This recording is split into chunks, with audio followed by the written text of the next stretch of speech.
everybody just hopped in. Because they've just added PS5 games a while. No, I would say recently, but recently in compared to the actual cloud service.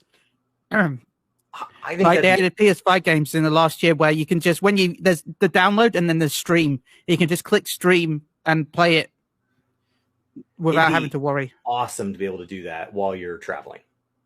Like if you were just sitting on a trip and you had your laptop with you and your laptop doesn't have Final Fantasy 14 installed, it's not that powerful. Maybe it's like a little netbook or something you use for work, and you could just boot it up on hotel internet and just, go do some mining or some fishing, just some basic stuff.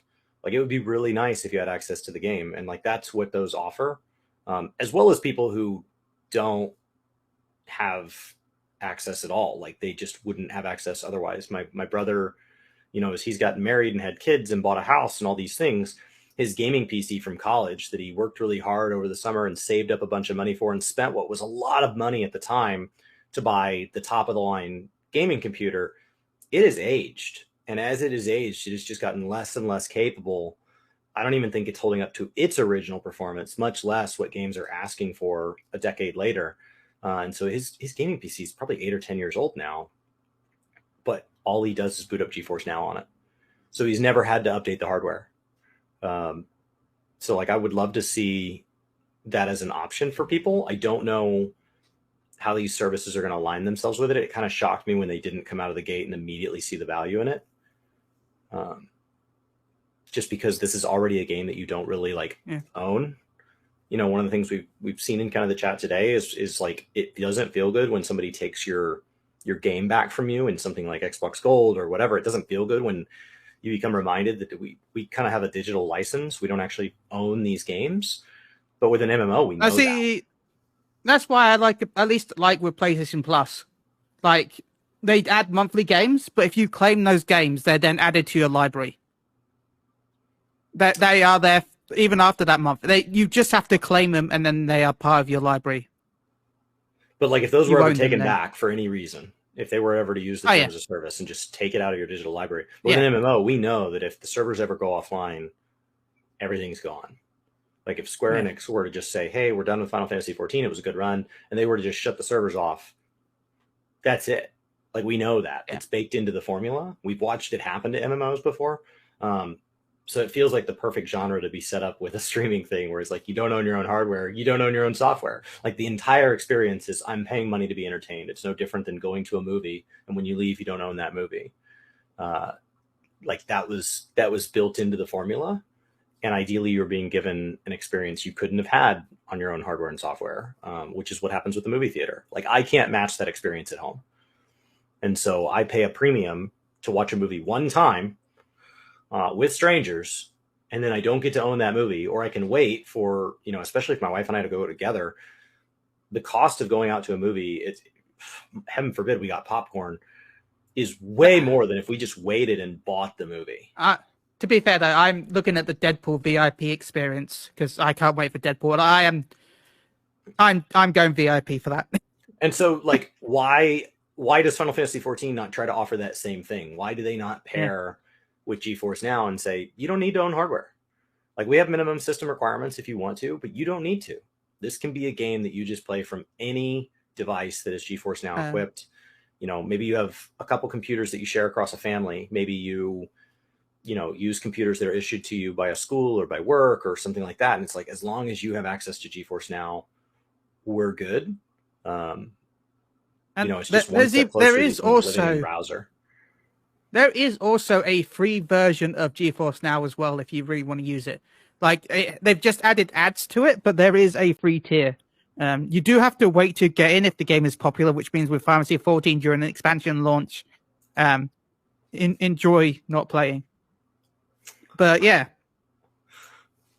I don't know. It feels like the perfect thing to kind of help them scale both access to more players, and the cloud logins feels like something that may help them scale for these times of big hits, especially like on patch days or on expansion launches. It feels like this is a natural progression of things. Not necessarily a replacement in the foreseeable future. I think there will always, for now, I think there will be, always a premier experience on owning your own hardware, on having the game downloaded on a solid state drive. Like, I think that will be the better experience. But to open it up and say that's not the only way to play, I think makes a lot of sense. And it'll be interesting to see kind of how xCloud gets phased into this, how GeForce Now gets phased into this. And I think World of Warcraft is kind of in a position to lead the way, just because they have such a big user base and they have such a big growth vertical. Anytime they can, like everybody's heard of World of Warcraft. Like, if you're in gaming, you've heard of it, even if you've never played it. So if they can just make it easier and easier and easier to try, hop in today. No download needed. No hardware needed. Just play now. I mean, that's like the entire theory of mobile games, is that I can just hop into something immediately.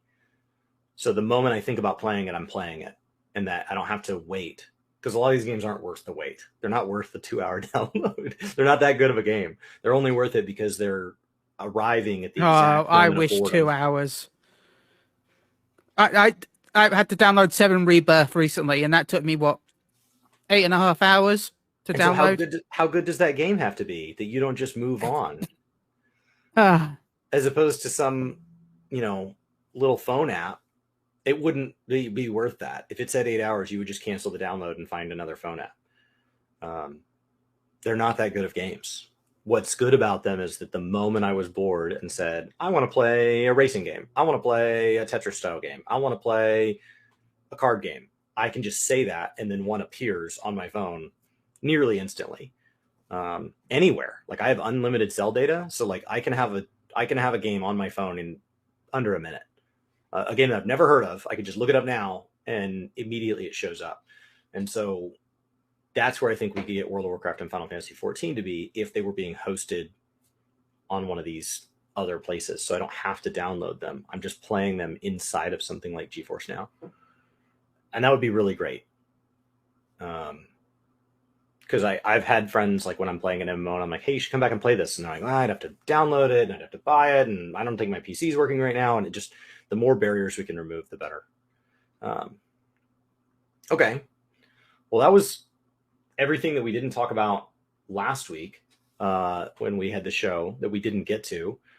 How much Final Fantasy content have you been watching lately? Have you been watching any of this stuff on YouTube? To me, I predict that when we hit a big gap, it'd be all drama. And the YouTube algorithm at least heard me, and all I've been fed is drama. I don't know if there's actually anything going on in the game right now, but everything I've been fed has been drama. I haven't seen much drama. I haven't seen much Fantasy 14 content. A lot of stuff is like Mioni, and a lot of my YouTube stuff hasn't been 14 based. I've been watching a lot of 7 Rebirth, so of course a lot of my YouTube stuff has been, so you like 7? Here is these stuff that you don't want to know about because they're actually spoilers. Thanks, YouTube. Thanks. I think I made the mistake of clicking on a Xeno video with him and one of these parser gods that has to belittle others that don't parse as well. And so then I got dug down into that rabbit hole, and then it looks like one of Zepla's channels got demonetized due to just algorithmic error. So yeah, I've been watching the Xeno versus Rex stuff, and then I didn't hate it, so I watched more than one.